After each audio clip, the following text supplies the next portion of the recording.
नमस्कार दोस्तों, मैं अरविंद एक बार फिर से स्वागत करता हूं आपके अपने यूट्यूब चैनल अर्पिता अरविंद राजा चैनल पर। तो दोस्तों आप सभी का एक बार फिर से स्वागत है रिवीजन क्लासेस में। तो दोस्तों रिवीजन क्लासेस चलाई जा रही हैं जो कि आपके 7 मार्च से पेपर शुरू होंगे दोस्तों। 7 मार्च से आपके महिला बाल विकास के पेपर स्टार्ट होंगे दोस्तों, और जो कि आपके अलग-अलग डेट पर होंगे दोस्तों। फ्रेशर कैंडिडेट थे उनके भी एडमिट कार्ड जारी कर दिए गए हैं दोस्तों। तो सभी के एडमिट कार्ड आ चुके हैं, तो सभी अपनी डेट देख सकते हैं कि किसको कौन सी डेट मिली है एग्जाम की साथियों। और एग्जाम की डेट देखने की प्रोसेस के दोस्तों हमने एक वीडियो बना के डाला हुआ है, एक शॉर्ट वीडियो बना के डाला हुआ है अपने चैनल पर। तो जिन सभी दोस्तों को कोई भी प्रॉब्लम जा रही है अपने सेंटर को देखने में, अपनी डेट को देखने में, कौन सी डेट में एग्जाम है, तो साथियों तो वो शॉर्ट वीडियो देखकर, शॉर्ट वीडियो में प्रोसेस देखकर अपनी एडमिट कार्ड डाउनलोड कर सकते हैं। तो आइए दोस्तों आज की वीडियो में बात करते हैं दोस्तों बाल विकास का चैप्टर, जो कि बहुत बड़ा है, जहां से आपके बहुत से क्वेश्चन आएंगे साथियों। तो उसका रिवीजन आप सभी को करा रहे हैं दोस्तों। तो वीडियो में आगे बढ़ने से पहले जिन सभी साथी मित्रों ने अभी तक अपने चैनल को सब्सक्राइब नहीं किया, चैनल को सब्सक्राइब कर लीजिए, वीडियो को लाइक और शेयर करना ना भूलें साथियों। और कमेंट्स करके जरूर बताएं कि आप लोगों को क्लासेस कैसी लग रही है। तो बात कर लेते हैं साथियों आज की वीडियो के पहले क्वेश्चन की। तो आज की वीडियो का पहला क्वेश्चन साथियों, किस मनोवैज्ञानिक के अनुसार विकास सतत एवं धीमी प्रक्रिया है साथियों। तो वो होता है साथियों स्कैनर के माध्यम से। और साथियों जैसा कि हम आपसे बोलते हैं कि रिवीजन क्लासेस चल रही है, रिवीजन क्लासेस प्राप्त करने के लिए अपने चैनल को सब्सक्राइब कर लीजिए। और दोस्तों अपनी तैयारी देखने के लिए, अपनी तैयारी जांचने के लिए दोस्तों नोटबुक लेके बैठ जाइए और साथ में क्वेश्चन सॉल्व करते जाइए और नोट करते जाइए कि आपके कितने क्वेश्चन सही हो रहे हैं, आपके कितने क्वेश्चन आप सही कर पा रहे हैं साथियों। तो क्वेश्चन को साथ में करते जाइए, पूरा वीडियो एंड तक देखिए, प्रत्येक क्वेश्चन को सॉल्व करिए। बात कर लेते हैं दोस्तों आज के वीडियो में जो कि आपसे अगला क्वेश्चन है दोस्तों। तो अगला क्वेश्चन है व्यक्तित्व विकास की अवस्था है। तो व्यक्तित्व विकास की क्या अवस्था होती है दोस्तों, कैसी अवस्था होती है साथियों। तो वो होती है साथियों अधिगम एवं वृद्धि की। अधिगम एवं वृद्धि क्या होगा साथियों इसका राइट आंसर। तो दोस्तों हम आप लोगों को साथियों 2 से 3 सेकंड का समय देंगे दोस्तों। क्वेश्चन पढ़ लीजिए आप लोग। क्वेश्चन पढ़ने के बाद दोस्तों अपना आंसर अपने नोटबुक में नोट कर लीजिए। उसके बाद दोस्तों हम आपको आंसर बता दिया करेंगे। तो अगला क्वेश्चन है साथियों, विकास में वृद्धि से तात्पर्य है। तो विकास में दोस्तों वृद्धि से क्या तात्पर्य होता है दोस्तों।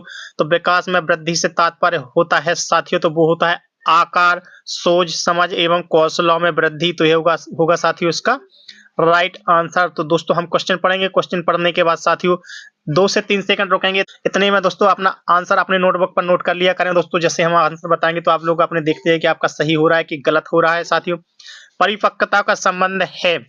तो परिपक्वता का संबंध किससे होता है साथियों। तो परिपक्वता का संबंध होता है साथियों विकास से, तो डेवलपमेंट से। तो विकास क्या होगा साथियों इसका राइट आंसर। अगले क्वेश्चन की तरफ बढ़ते हैं साथियों। तो अगले क्वेश्चन की बात कर लेते हैं साथियों। तो क्वेश्चन आंसर आप सभी लोगों के लिए बहुत ही महत्वपूर्ण कराए जा रहे हैं साथियों। तो कोई भी क्वेश्चन, कोई भी रिवीजन क्लासेस मिस मत करिए साथियों। प्रत्येक रिवीजन क्लासेस में एंड तक बने रहिए, प्रत्येक भी क्वेश्चन को करिए साथियों, ताकि आपके कोई भी क्वेश्चन एग्जाम में छूटे ना साथियों, एग्जाम में गलत ना हो आपसे। अगले क्वेश्चन की बात कर लेते हैं साथियों कि एक बच्चे की मानसिक आयु साथियों 12 वर्ष है तथा वास्तविक आयु जो उसकी 10 वर्ष है दोस्तों। तो उसकी बुद्धि लब्धि क्या होगी साथियों। बालक की दोस्तों मानसिक आयु 12 वर्ष है, लेकिन वास्तविक आयु क्या है साथियों उसकी 10 वर्ष है। तो उसकी बुद्धि लब्धि निकालनी साथियों। तो बुद्धि लब्धि निकालने के लिए आप 100 से इंटू कर देते हैं दोस्तों। तो 1 क्रॉस हो जाएगा यहाँ पे 120। तो यहाँ पे ये 12 का 10 से गुणा करेंगे तो 120 क्या होगा साथियों इसका राइट आंसर। बढ़ते हैं दोस्तों वीडियो में आगे अगले क्वेश्चन की बात कर लेते हैं साथियों। तो प्रत्येक क्वेश्चन को दोस्तों आप लोग देखते जाइए कि कैसे आपके क्वेश्चन सही हो रहे हैं, कौन से आपके गलत हो रहे हैं। और जो क्वेश्चन गलत हो रहे हैं उन्हें वीडियो को दोबारा देखकर अपने सही किया करें साथियों, ताकि आपके वो आगे क्वेश्चन यदि पूछ लिया जाए तो आपसे साथियों वो क्वेश्चन गलत ना हो। शरीर के आकार में वृद्धि होती है क्योंकि, तो शरीर के आकार में वृद्धि होती है क्योंकि शरीर और गत्यात्मक विकास से, शारीरिक और गत्यात्मक विकास से शरीर के आकार में क्या होती है साथियों वृद्धि होती है। तो अगले क्वेश्चन की बात कर लेते हैं। अगले क्वेश्चन में पूछा गया था साथियों मानसिक विकास को प्रभावित करने वाले कारक हैं। तो जैसा कि दोस्तों हम आपसे बोल रहे हैं कि हम क्वेश्चन को पढ़ेंगे, क्वेश्चन को पढ़ने के बाद 2 या 3 सेकंड रोकेंगे, उतने में आप अपना आंसर नोट डाउन कर लिया करें साथियों। उसके बाद हम आपको आंसर बता दिया करेंगे। तो मानसिक विकास को प्रभावित करने वाले कारक कौन कौन से होते हैं साथियों। तो वो होते हैं साथियों वंशानुक्रम। वंशानुक्रम क्या होगा साथियों इसका राइट आंसर। अगले क्वेश्चन की तरफ बढ़ते हैं साथियों। अगले क्वेश्चन की बात कर लेते हैं साथियों। तो देखते जाइए पूरे क्वेश्चन हम आपको प्रत्येक वीडियो में दोस्तों 50 क्वेश्चन कराएंगे। 50 क्वेश्चन करके देखिए साथियों, 50 क्वेश्चन के आंसर सॉल्व करिए, आप अपने नोट करिए कितने आप क्वेश्चन 50 में से सही कर रहे हैं साथियों, और आपकी कितनी अच्छी तैयारी, कितनी तैयारी हो चुकी है, जो कि आपके एग्जाम 7 मार्च से शुरू है साथियों, जो कि अलग अलग डेट पर सबके एग्जाम होंगे। बात कर लेते हैं अगले क्वेश्चन की, बाल मनोविज्ञान के आधार पर कौन सा कथन सर्वोत्तम है। तो बाल मनोविज्ञान के आधार पर कौन सा कथन सर्वोत्तम है साथियों। तो वो होता है साथियों आपका कुछ बच्चे विशिष्ट होते हैं। कुछ बच्चे क्या होते हैं साथियों विशिष्ट होते हैं, ये आपका सही आंसर होगा। अगले क्वेश्चन की तरफ बढ़ते हैं। अगले क्वेश्चन की बात कर लेते हैं। अगले क्वेश्चन में पूछा गया था कि एक बच्चे की वृद्धि और विकास के अध्ययन की सर्वाधिक अच्छी विधि कौन सी है। तो एक बच्चे कि वृद्धि और विकास की जो सर्वाधिक अच्छी विधि होती है साथियों, तो वो होती है साथियों विकासीय विधि। विकासीय विधि क्या होगा इसका राइट आंसर। बढ़ते हैं साथियों अगले क्वेश्चन की तरफ। अगले क्वेश्चन की बात कर लेते हैं। अगले क्वेश्चन में आप सभी से पूछ लिया गया था कि मानव जाति में कौन से व्यक्तित्व भिन्नता के निर्धारक तत्व होते हैं जो मानव जाति की विविधता को बताते हैं साथियों। तो बताना है तो इसमें आपको कौन सा आंसर सही होगा। तो इसका जो राइट आंसर होगा साथियों, तो वो होगा आनुवांशिकता और व पर्यावरण की अंतरक्रिया। आनुवांशिकता व पर्यावरण की अंतरक्रिया क्या होगा साथियों इसका राइट आंसर। अगले क्वेश्चन की तरफ बढ़ते हैं। अगले क्वेश्चन की बात कर लेते हैं साथियों। तो साथियों आप सभी को जैसा ही पता होगा कि हम आप लोगों के लिए रिवीजन क्लासेस लेकर आए हैं। प्रत्येक सब्जेक्ट की प्रत्येक टॉपिक की रिवीजन क्लासेस करवाएंगे आपको। और जो दोस्तों जो आपके shift by shift date by date जो पेपर आपके होते जाएंगे, वो पेपर भी हम आपको सॉल्व करवाएंगे कि कौन से क्वेश्चन पूछे जा रहे हैं, कैसे क्वेश्चन आ रहे हैं, किस तरीके के क्वेश्चन पूछे जा रहे हैं। आप लोगों को जो डेट बाय डेट पेपर होते जाएंगे, वो डेट बाय डेट पेपर भी आपको सॉल्व करवाते जाएंगे दोस्तों। तो प्रत्येक वीडियो में एंड तक बने रहें। और दोस्तों पेपर सॉल्व करने के लिए जो पेपर आपको करवाए जाएंगे, उन पेपरों को सॉल्व करने के लिए अपने चैनल को सब्सक्राइब जरूर कर लीजिए साथियों। अगले क्वेश्चन की बात करते हैं। वृद्धि के संबंध में सही कथन क्या है। तो सही कथन बताना है साथियों। तो वृद्धि के संबंध में सही कथन दोस्तों क्या होते हैं, तो उपरोक्त तीनों ही होते हैं। तो उपर्युक्त सभी क्या होगा साथियों इसका राइट आंसर। अगले क्वेश्चन की तरफ बढ़ते हैं। अगले क्वेश्चन की बात कर लेते हैं साथियों। तो जो भी पेपर सेट आपके होते जाएंगे साथियों डेट बाय डेट, वो प्रत्येक पेपर सेट हम आपको कराएंगे अपने चैनल पर। तो चैनल को सब्सक्राइब जरूर कर लीजिए साथियों। अगला क्वेश्चन है, मनोविज्ञान शिक्षा का आधारभूत विज्ञान है, या किसने कहा था। तो मनोविज्ञान शिक्षा का आधारभूत विज्ञान है साथियों। तो ये किसने कहा था, तो ये कहा था साथियों स्किनर ने। तो स्किनर क्या होगा इसका राइट आंसर। अगले क्वेश्चन की बात कर लेते हैं साथियों। अगले क्वेश्चन की तरफ बढ़ते हैं। तो अगले क्वेश्चन में पूछा गया था कि बुद्धि लब्धि मापन के जन्मदाता हैं। तो बुद्धि लब्धि मापन के जन्मदाता है साथियों, तो वो होते हैं, तो वो है साथियों कौन से आपके टर्मेन। टर्मेन क्या है बुद्धि लब्धि मापन के जन्मदाता। अगले क्वेश्चन की तरफ बढ़ते हैं साथियों। तो अगले क्वेश्चन और आगे के वीडियो प्राप्त करने के लिए साथियों अपने चैनल को सब्सक्राइब जरूर कर लीजिए। अगले क्वेश्चन की बात कर लेते हैं। शिक्षा मनोविज्ञान की उत्पत्ति का वर्ष कौन सा माना जाता है। तो शिक्षा मनोविज्ञान की उत्पत्ति का जो वर्ष माना जाता है साथियों, वो माना जाता है 1900 को। तो राइट आंसर होगा साथियों इसका 1900। अगले क्वेश्चन की बात कर लेते हैं साथियों। तो 7 मार्च से जैसा कि आप सभी को पता है कि आपके पेपर स्टार्ट हो चुके हैं। एडमिट कार्ड सभी लोगों के जारी हो चुके हैं। एडमिट कार्ड अपने डाउनलोड करके देख लीजिए साथियों। और एडमिट कार्ड कैसे डाउनलोड करने हैं उसका भी हमने एक वीडियो बना के डाला है, शॉर्ट वीडियो बना के डाला है साथियों अपने चैनल पर, अर्पिता अरविंद राजा चैनल पर। तो वो वीडियो देखकर सभी लोग अपने अपने एडमिट कार्ड अपनी अपनी डेट अपने अपने एग्जाम की डेट जान सकते हैं दोस्तों के किसके कौन सी डेट में एग्जाम है। बात कर लेते हैं अगले क्वेश्चन की। गर्भ में बालक को विकसित होने में कितने दिन लग जाते हैं साथियों। तो गर्भ में बालक को विकसित होने के लिए 280 दिन लग जाते हैं। 280 दिन होगा साथियों इसका राइट आंसर। और आप लोगों की तैयारी कैसी है साथियों। तो तैयारी को जांचने के लिए प्रत्येक वीडियो में प्रत्येक क्वेश्चन में एंड तक बने रहिए साथियों। प्रत्येक क्वेश्चन को कंप्लीट करिए, नोट डाउन करिए, ताकि आपको अपनी जानकारी पता चल सके कि आपकी जानकारी कितनी है साथियों। और आपकी तैयारी कैसी है, तैयारी की आपको पता चल सके कि तैयारी आपने कितनी कर रखी है और कितनी अच्छी तैयारी आपकी। नवजात शिशु का भार होता है, तो नवजात शिशु का भार होता है साथियों, वो होता है 7 पाउंड। 7 पाउंड क्या होगा इसका राइट आंसर। अगले क्वेश्चन की तरफ बढ़ते हैं साथियों। अगले क्वेश्चन की बात कर लेते हैं। बच्चों को सीखने की प्रक्रिया में माता पिता को भूमिका निभानी चाहिए। तो बच्चों को सीखने के लिए माता पिता को कैसी भूमिका निभानी चाहिए। तो वो निभानी चाहिए दोस्तों अग्रोमुखी यानी अग्रोन्मुखी निभानी चाहिए, यानी आगे आकर उन्हें बताना चाहिए कि क्या सही क्या गलत है, क्या करना चाहिए क्या नहीं करना चाहिए।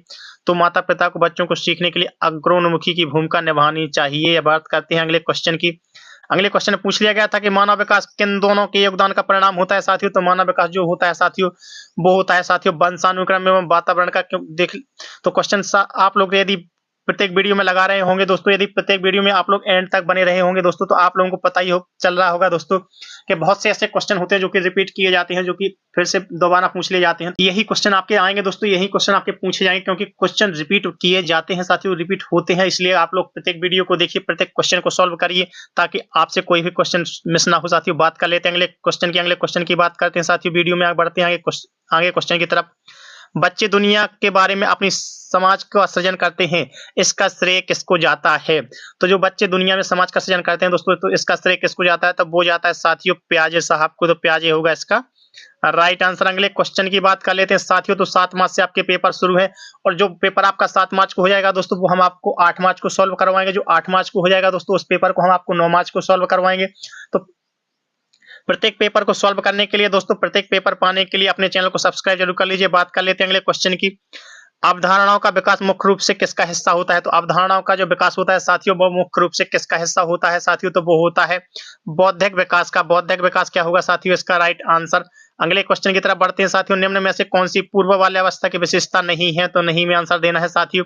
तो पूर्व बाल्यावस्था की विशेषता जो नहीं है वो नहीं होती है साथियों, वो नहीं होती है खेलने की अवस्था। तो खेलने की अवस्था क्या होगा साथियों? इसका राइट आंसर। अगले क्वेश्चन की बात कर लेते हैं। मूल्यांकन किया जाना चाहिए, तो मूल्यांकन साथियों कैसा किया जाना चाहिए? तो वो किया जाना चाहिए साथियों बच्चों के सीखने के स्तर के ज्ञान का। तो बच्चों के जो सीखने का जो स्तर है उसके ज्ञान का मूल्यांकन किया जाना चाहिए साथियों। अगले क्वेश्चन की बात कर लेते हैं। अगले क्वेश्चन में पूछ लिया गया था, शिक्षा मनोविज्ञान की दृष्टि से निम्न में से कौन सा कथन सत्य है? जो शिक्षा मनोविज्ञान की दृष्टि से साथियों कौन सा कथन सत्य है? तो सत्य कथन बताना है साथियों। तो वो होता है बच्चे अपने ज्ञान का सृजन स्वयं करते हैं। तो ये होगा साथियों उसका राइट आंसर। अगले क्वेश्चन की तरफ बढ़ते हैं। अगले क्वेश्चन की बात कर लेते हैं साथियों। तो जैसा कि हमने बताया कि हम आप सभी के लिए दोस्तों बाल विकास का जो चैप्टर है दोस्तों, बाल विकास से बहुत सारे क्वेश्चन आपके महिला बाल विकास सुपरवाइजर में पूछे जाने हैं, तो उसका रिवीजन क्लासेस करा रहे हैं साथियों। तो उसके हम आपको पूरे 600 क्वेश्चन कंप्लीट करा के देंगे साथियों। इससे पहले के क्वेश्चन जिन सभी साथी मित्रों ने नहीं देखे हैं तो अपने चैनल पर जाकर सभी वीडियो डले हैं साथियों, तो वो वीडियो देखकर पिछले क्वेश्चन कंप्लीट कर सकते हैं। बात कर लेते हैं अगले क्वेश्चन की। बच्चों में नैतिकता की स्थापना के लिए सर्वोत्तम मार्ग है? तो बच्चों में जो नैतिकता की स्थापना करने के लिए सर्वोत्तम यानी सबसे अच्छा मार्ग कौन सा होता है? तो वो होता है साथियों शिक्षक का आदर्श रूप में व्यवहार करना। शिक्षक का आदर्श रूप में व्यवहार करना क्या होगा इसका राइट आंसर। अगले क्वेश्चन की बात कर लेते हैं साथियों। तो वीडियो में क्वेश्चन आप सभी लोगों के लिए बहुत ही महत्वपूर्ण कराए जा रहे हैं, इसलिए हम आपसे बार बार बोलते हैं कि कोई भी वीडियो मिस मत करिए, कोई भी क्वेश्चन स्किप मत करिए, पूरे क्वेश्चन देखिए साथियों, ताकि आपके कोई भी क्वेश्चन मिस ना हो एग्जाम में। मानसिक रूप से स्वस्थ अध्यापक की विशेषता क्या है? तो मानसिक रूप से जो स्वस्थ अध्यापक होता है साथियों उसकी विशेषता क्या होती है? तो उसकी विशेषता होती है साथियों वह संवेदनात्मक रूप से असंतुलित रहता है साथियों। वह संवेदनात्मक रूप से असंतुलित रहता है। संवेदनात्मक रूप से असंतुलित रहता है, ये होगा उसका राइट आंसर। अगले क्वेश्चन की बात कर लेते हैं साथियों। तो कोई भी क्वेश्चन मिस मत करिए ताकि आपकी जानकारी, आपके क्वेश्चन कोई भी छूटे ना एग्जाम में। शिक्षा का अति महत्वपूर्ण उद्देश्य क्या होता है? शिक्षा का अति महत्वपूर्ण उद्देश्य होता है साथियों तो वो होता है बच्चे का सर्वांगीण विकास। बच्चे का सर्वांगीण विकास ही क्या होता है साथियों? शिक्षा का महत्वपूर्ण उद्देश्य। अगले क्वेश्चन की बात कर लेते हैं साथियों। तो वीडियो में क्वेश्चन पूरे आप लोगों के लिए बहुत ही महत्वपूर्ण, बहुत ही इंपॉर्टेंट करा रहे हैं, जो कि आपके आने वाले एग्जाम में पूछे जाने की संभावना रहेगी दोस्तों, इसलिए आपसे बार बार बोलते हैं कोई भी क्वेश्चन, कोई भी वीडियो मिस मत करिए। बात कर लेते हैं अगले क्वेश्चन की। दीक्षा द्वारा पूछे गए एक प्रश्न का उत्तर शिक्षक तत्काल नहीं दे सकता, शिक्षक की प्रतिक्रिया क्या होनी चाहिए? यदि कोई छात्र किसी अध्यापक से कोई क्वेश्चन पूछता है और उसका वो शिक्षक उस प्रश्न का उत्तर तुरंत नहीं दे सकता, तो उसकी प्रतिक्रिया क्या होनी चाहिए साथियों?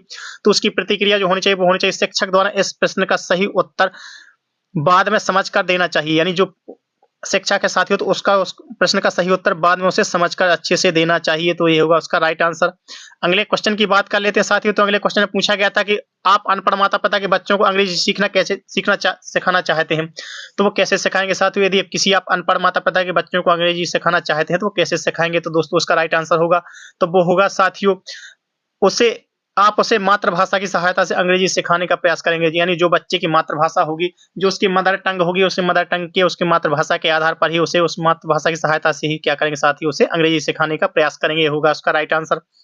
अगले क्वेश्चन की बात कर लेते हैं साथियों। तो अगले क्वेश्चन में पूछा गया था शिक्षक को ज्ञान होना चाहिए, तो शिक्षक को कैसा ज्ञान होना चाहिए? वो कौन सा ज्ञान होना चाहिए साथियों? तो शिक्षक को ज्ञान जो होना चाहिए साथियों वो होना चाहिए अध्यापक विषय एवं बाल मनोविज्ञान का।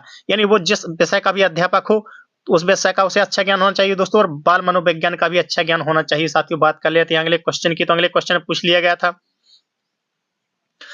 गार्डनर ने 7 बुद्धि का अधिगम निर्धारित किया है, इनमें से वह कौन सा नहीं है? जो गार्डनर ने दोस्तों 7 बुद्धि का जो सिद्धांत दिया, 7 बुद्धि का सिद्धांत दिया साथियों, उनमें से वो कौन सा नहीं है? तो वो नहीं है साथियों भावनात्मक बुद्धि। तो भावनात्मक बुद्धि इसमें से क्या होगा साथियों? उसका राइट आंसर। अगले क्वेश्चन की तरफ बढ़ लेते हैं। अगले क्वेश्चन की बात कर लेते हैं। सहयोगात्मक राजनीति किस किस श्रेणी में महिलाएं निम्न में से संबंधित नहीं है? तो वो नहीं होती है साथियों, तो वो नहीं होती है प्रतिरोध। प्रतिरोध क्या होगा इसका राइट आंसर। अगले क्वेश्चन की तरफ बढ़ते हैं। तो अगले क्वेश्चन में पूछ लिया गया था विद्यालय क्षेत्र में रचनात्मक निर्धारकों को जानने के लिए इनमें से कौन सा उपागम नहीं है? तो नहीं में आंसर देना है साथियों। तो जो विद्यालय क्षेत्र में रचनात्मक निर्धारकों को जानने के लिए जो उपागम होते हैं दोस्तों, तो इनमें से वो कौन सा नहीं है? तो इनमें से वो नहीं है साथियों, तो वो नहीं है बहुविकल्पीय प्रश्न। बहुविकल्पीय प्रश्न क्या होगा इसका राइट आंसर। अगले क्वेश्चन की तरफ बढ़ते हैं। अगले क्वेश्चन की बात कर लेते हैं साथियों। तो महत्वपूर्ण प्रश्नों को प्राप्त करने के लिए, इंपोर्टेंट वीडियो, इंपोर्टेंट जानकारी प्राप्त करने के लिए साथियों अपने चैनल को सब्सक्राइब कर लीजिए। वीडियो यदि अच्छा लग रहा है तो वीडियो को लाइक और शेयर करना ना भूलें, और कमेंट्स करके जरूर बताएं दोस्तों कि आप लोगों को क्वेश्चन आंसर कैसे लग रहे हैं, रिवीजन क्लासेस आप लोगों को कैसी लग रही है साथियों। अगले क्वेश्चन की बात कर लेते हैं। नैदानिक परीक्षा का मुख्य उद्देश्य होता है, तो नैदानिक परीक्षा का जो दोस्तों उद्देश्य होता है वो क्या होता है साथियों, तो वो होता है साथियों एकेडमिक घटनाओं के कारणों का पता लगाना। जो एकेडमिक घटनाएं होती हैं उनके कारणों का पता लगाना ही इसका क्या होगा साथियों, राइट आंसर। अगले क्वेश्चन की बात कर लेते हैं साथियों। अगले क्वेश्चन में पूछ लिया गया था कि पृथक पृथक समजातीय समूहों को व्यक्तियों के प्रति बच्चों की अभिवृत्ति साधारणतः आधारित होती है, तो वो किस पर आधारित होती है साथियों, तो वो होती है उनके अभिभावकों की अभिवृत्ति पर। तो उनके अभिभावकों की अभिवृत्ति पर इसका होगा इसका राइट आंसर। अगले क्वेश्चन की तरफ बढ़ते हैं, तो अगले क्वेश्चन की बात कर लेते हैं। अगले क्वेश्चन में पूछा गया था विद्यार्थियों के अच्छे मानसिक स्वास्थ्य को बनाए रखने के लिए निम्न में से कौन सा तरीका अधिक महत्वपूर्ण होता है साथियों। तो विद्यार्थियों को जो अच्छा स्वास्थ्य है, अच्छा मानसिक स्वास्थ्य बनाए रखने के लिए कौन सा तरीका सबसे अच्छा होता है साथियों, तो वो होता है अध्यापक की भूमिका एवं विद्यालय वातावरण। यानी अध्यापक की जो भूमिका होती है वो भी महत्वपूर्ण होती है साथियों। जो विद्यालय का वातावरण होता है वो भी बहुत महत्वपूर्ण होता है विद्यार्थियों के अच्छे मानसिक स्वास्थ्य को बनाए रखने के लिए। अगले क्वेश्चन की बात कर लेते हैं साथियों। तो अगले क्वेश्चन में पूछा गया था आप सभी से कि जिस प्रक्रिया में व्यक्ति दूसरों के परिवार को देखकर सीखता है, ना कि प्रत्यक्ष अनुभव से, उसे कहा जाता है, तो उसे क्या कहा जाता है साथियों, सामाजिक अधिगम। यानी वो समाज से, दूसरों के परिवार से ही सीखता है साथियों, तो वो कहलाता है सामाजिक अधिगम। अगले क्वेश्चन की तरफ बढ़ते हैं। कौन सा सिद्धांत व्यक्त करता है कि मानव मस्तिष्क एक बर्फ की बड़ी चट्टान के समान है, जो कि अधिकांशतः छिपी रहती है और उसमें चेतन के 3 स्तर होते हैं। तो बताना साथियों कि इनमें से राइट आंसर क्या होगा, तो राइट आंसर होगा साथ मनोविश्लेषणात्मक सिद्धांत। मनोविश्लेषणात्मक सिद्धांत क्या होगा साथियों, इसका राइट आंसर। अगले क्वेश्चन की बात कर लेते हैं साथियों। तो अगले क्वेश्चन में पूछ लिया गया था कि छोटे शिक्षार्थियों में निम्नलिखित में से कौन सा लक्षण पठन कठिनाई का नहीं है। तो पठन कठिनाई का इनमें से कौन सा नहीं होता है साथियों, तो वो नहीं होता है पठन गति और प्रवाह में कठिनाई। तो ये होगा साथियों उसका राइट आंसर। अगले क्वेश्चन की तरफ बढ़ते हैं। तो अगले क्वेश्चन में पूछ लिया गया था कि भारतीय समाज की बहुभाषिक विशेषताओं को देखा जाना चाहिए। तो जो भारतीय समाज की बहुभाषिक विशेषताएं साथियों, तो उन्हें किस प्रकार से देखा जाना चाहिए, तो उन्हें देखा जाना चाहिए साथियों विद्यालय जीवन को समृद्ध बनाने के संसाधन के रूप में। तो ये होगा साथियों उसका राइट आंसर। अगले क्वेश्चन की बात कर लेते हैं। तो अगले क्वेश्चन में आप सभी से पूछ लिया गया था सतत एवं व्यापक मूल्यांकन में व्यापक मूल्यांकन शब्दावली का तात्पर्य क्या होता है। तो दोस्तों जो सतत एवं व्यापक मूल्यांकन होता है उसमें व्यापक मूल्यांकन जो शब्दावली है साथियों उसका तात्पर्य क्या होता है, तो उसका तात्पर्य होता है साथियों शैक्षिक एवं सह शैक्षिक क्षेत्र का मूल्यांकन। यानी शैक्षिक एवं सह शैक्षिक का मूल्यांकन क्या होता है साथियों, तो वो होता है व्यापक मूल्यांकन का शब्दावली। राइट आंसर होगा इसका शैक्षिक एवं सह शैक्षिक क्षेत्र का मूल्यांकन। अगले क्वेश्चन की बात कर लेते हैं। तो अगले क्वेश्चन में पूछ लिया गया था साथियों कि मूल्यांकन का उद्देश्य क्या होता है। अगले क्वेश्चन में बताना है कि जो मूल्यांकन होते हैं वो मूल्यांकन होते हैं उनका उद्देश्य क्या होता है, तो उनका उद्देश्य होता है साथियों उत्पादक जीवन जीने के लिए शिक्षा किस सीमा तक तैयार कर पाई है को पुष्टि पोषण प्रदान करना क्या होगा साथियों इसका राइट आंसर। अगले क्वेश्चन की तरफ बढ़ते हैं साथियों। अगले क्वेश्चन की बात कर लेते हैं। तो अगले क्वेश्चन में पूछ लिया गया था कक्षा में विद्यार्थियों की रुचि बनाए रखने के लिए एक शिक्षक को क्या उचित होता है साथियों। तो कक्षा में जो विद्यार्थियों की रुचि है तो रुचि बनाए रखने के लिए साथियों जो जरूरी होता है वो होता है प्रश्न पूछना। तो प्रश्न पूछना क्या होगा इसका राइट आंसर। अगले क्वेश्चन की बात कर लेते हैं साथियों। तो अगले क्वेश्चन में पूछ लिया गया था कौन सा सीखना स्थायी होता है, यानी कौन सा सीखना जो होता है दोस्तों वो इनमें से स्थायी होता है। तो वो होता है साथियों समझकर सीखना क्या होता है स्थायी, समझकर सीखना इसका होगा राइट आंसर। अगले क्वेश्चन की तरफ बढ़ते हैं। अगले क्वेश्चन की बात कर लेते हैं मूल्यांकन शब्द का उद्देश्य क्या होता है। जो मूल्यांकन होता है उसका उद्देश्य क्या होता है साथियों, तो मूल्यांकन का उद्देश्य होता है साथियों उपरोक्त सभी, ये तीनों ही आपके सही होंगे तो उपरोक्त सभी क्या होगा साथियों इसका राइट आंसर। अगले क्वेश्चन की तरफ बढ़ते हैं। अगले क्वेश्चन की बात कर लेते हैं। तो अगले क्वेश्चन में पूछ लिया गया था साथियों एक कक्षा में व्यक्तित्व भिन्नताओं के क्षेत्र में हो सकते हैं। तो एक कक्षा में दोस्तों जो व्यक्तित्व भिन्नताएं यानी सभी बच्चों की सभी छात्रों की जो अलग अलग भिन्नताएं होती हैं वो होती हैं दोस्तों। तो वो क्या होती हैं, तो वो होती हैं साथियों ये सभी रुचियों की, सीखने की, चरित्र की, तीनों ही होती हैं। तो उपयुक्त सभी या सभी क्या होगा इसका राइट आंसर। अगले क्वेश्चन की बात कर लेते हैं साथियों। तो अगले क्वेश्चन पूछ लिया गया था लॉरेंस कोहलबर्ग के विकास के क्षेत्र में शोध के लिए जाने जाते हैं। तो लॉरेंस कोहलबर्ग जाने जाते हैं दोस्तों नैतिकता के क्षेत्र में। तो ये होगा साथियों इसका राइट आंसर। अगले क्वेश्चन की बात कर लेते हैं साथियों। तो अगले क्वेश्चन में पूछ लिया गया था पियाजे के अनुसार संज्ञानात्मक बाल विकास की कितनी अवस्थाएं बताई गई हैं। तो बताई गई हैं साथियों 4 अवस्थाएं। 4 अवस्थाएं क्या होगा साथियों इसका राइट आंसर। अगले क्वेश्चन की तरफ बढ़ते हैं साथियों। तो अगले क्वेश्चन में पूछ लिया गया था शिक्षा मनुष्य में अंतर्निहित क्षमता का परिपूर्णता में विकास करते हैं, यह कथन किसका है। तो यह कथन है साथियों स्वामी विवेकानंद जी का। स्वामी विवेकानंद क्या होगा साथियों इसका राइट आंसर। अगले क्वेश्चन की तरफ बढ़ते हैं साथियों। तो अगले क्वेश्चन में पूछ लिया गया था कि मानव विकास कुछ विशेष सिद्धांतों पर आधारित है, निम्नलिखित में से कौन सा मानव विकास का सिद्धांत नहीं है। तो मानव विकास का जो सिद्धांत होता है साथियों वो प्रतिवर्ती नहीं होता है। तो प्रतिवर्ती क्या होगा इसका राइट आंसर। बात कर लेते हैं साथियों आज के वीडियो के लास्ट क्वेश्चन की। तो आज की वीडियो में के लास्ट क्वेश्चन में आप सभी से पूछ लिया गया था, अवधारणाओं का विकास मुख्य रूप से किसका हिस्सा है। जो अवधारणाएं होती हैं साथियों, तो उनका विकास मुख्य रूप से किसका हिस्सा होते हैं, तो वो होते हैं साथियों बौद्धिक विकास का। तो बौद्धिक विकास क्या होगा साथियों, इसका राइट आंसर। तो साथियों आज के पेपर सेट में, आज की वीडियो में हमने आपको 50 क्वेश्चन कंप्लीट कराए हैं, जो कि आपकी फटाफट रिवीजन क्लासेस में 50 क्वेश्चन आपके कराए दोस्तों। तो 50 क्वेश्चन आपने सॉल्व किए होंगे, अपने नोटबुक पर नोट किए होंगे साथियों। तो देखे होंगे आपने अपनी तैयारी की, आपके दोस्तों कितने क्वेश्चन सही और कितने क्वेश्चन गलत हैं साथियों। तो कमेंट्स करके जरूर बताएं कि आज के पेपर सेट में आप सभी ने अपने कितने क्वेश्चन सही किए, कितने क्वेश्चन गलत किए साथियों, और आपकी तैयारी कैसी है। तो कमेंट्स करके बताएं साथियों। मिलते हैं दोस्तों कल एक नए वीडियो में, एक नए पेपर सेट के साथ, एक नई रिवीजन क्लासेस के साथ। और जो लोग चैनल पर नए हैं दोस्तों, चैनल को सब्सक्राइब कर लीजिए साथियों। सब्सक्राइब करने से क्या होगा साथियों कि इसी तरह के वीडियो, इसी तरह की इन्फॉर्मेशन, इसी तरह के क्वेश्चन आंसर आप सभी को प्राप्त होते रहेंगे। तैयारियां आप लोगों की बेहतर होती रहेगी। वीडियो को लाइक और शेयर करना ना भूलें, चैनल को सब्सक्राइब कर लें। मिलते हैं कल एक नई वीडियो में, एक नई रिवीजन क्लास के साथ, एक नई तैयारी के साथ। तब तक के लिए धन्यवाद। जय हिंद दोस्तों।